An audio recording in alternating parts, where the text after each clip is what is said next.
आती शाम कुछ दिन रख कर अपने धाम में लौटा देना है मेरे राम।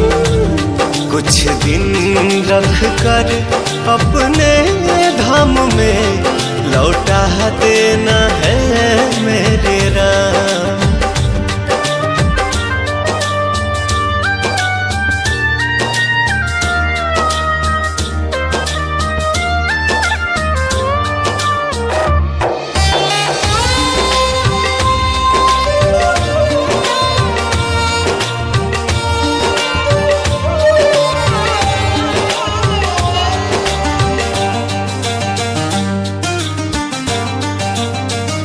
जान जान बेकल है ना कोई हलचल है, आज भारत माँ का सोना ये आंचल है।